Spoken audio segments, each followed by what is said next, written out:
Hello and welcome to this latest edition of Damien's Midweek Markets, the show where I talk about what's been moving markets and what to look out for in the coming week. Now, we've got to a situation where we've got the collision of politics and the stock market. Now, we've had the trade war starting to rumble with Donald Trump in the last couple of weeks, and that is still the case. In fact, we even now have an anthem for the trade war in China. If you go on social media, you can no doubt find that.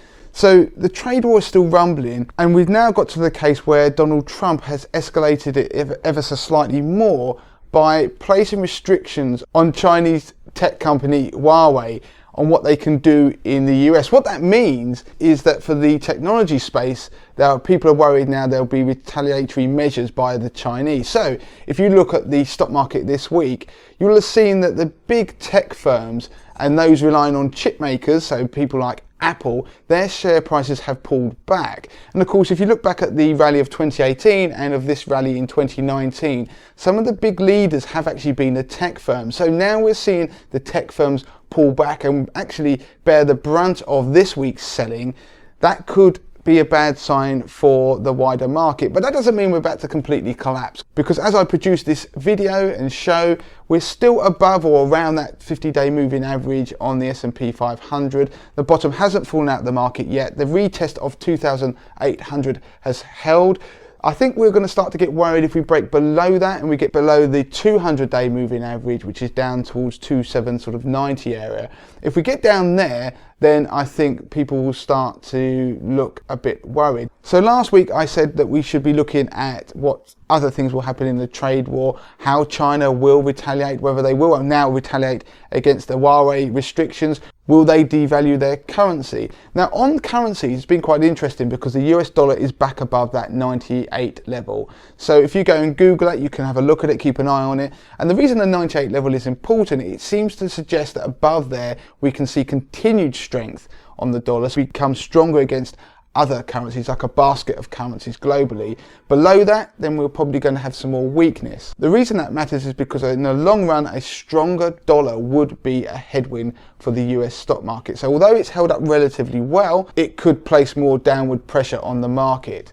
Now, continuing with the currency theme, if you come over this side of the pond, the pound has continued to fall. In fact, we got down to $1.27. So that weakness, you're going to start to notice that. You're going to notice it on your overseas holdings. You'll get a nice currency kick from those, but you'll notice it on your holiday money as well. So the pound has continued to fall, and we're actually starting to push below key levels of support that we could completely unravel if we're not careful. It very much depends on Brexit. Now, in the last couple of days, we've had more headlines surrounding a potential no-deal Brexit. We had the cross-party talks between Labour and the Conservatives break down. So no deal is firmly back on the table. And of course, Nigel Farage is back in the limelight. One of the key things going forward in the next week are the EU elections. Now, you may not particularly care because you may think we might be leaving the EU, so why would you vote? The thing is, from an investment perspective, they will probably have an impact, because if Nigel Farage and his sort of Brexit cronies do,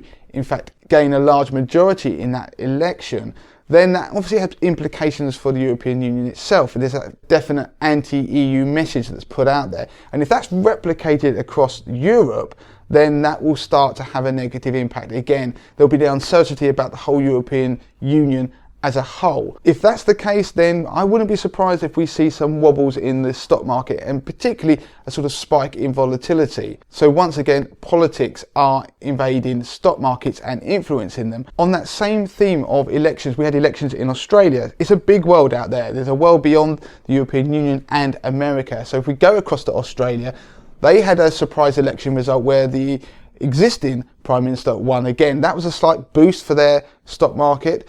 In India, there's a very interesting election going on, and the exit polls suggest that Modi's NDA party will win. He may not always been popular at everything he's done, but generally speaking, he's a very pro-business mandate and has laid the groundwork for improving the economy. So him getting in is a very pro-business message, and of course the stock market liked that. In fact, the stock market bounced over 3.5% in a single day, which is the best one-day result for the Indian stock market in nearly 6 years. I personally have some slight exposure to the Indian stock market. If you follow my 50k portfolio on 80/20 Investor, you will have seen that. So that's been a positive there. But more importantly, the Nifty 50, which is a benchmark for the Indian stock market, does have some sway on the US stock market. In fact, it tends to be one step ahead of the US stock market. It's not to say there's a direct positive correlation, but when we see the Nifty 50 sell off, or we see it bottom out, so the market actually starts to recover, or it starts to fall, it tends to do that slightly ahead of the US stock market. So it's just an indicator, something to be aware of. So we're at a point with the US stock market that's kind of stuck in a 100-point range at the moment between 2,800 and 2,900.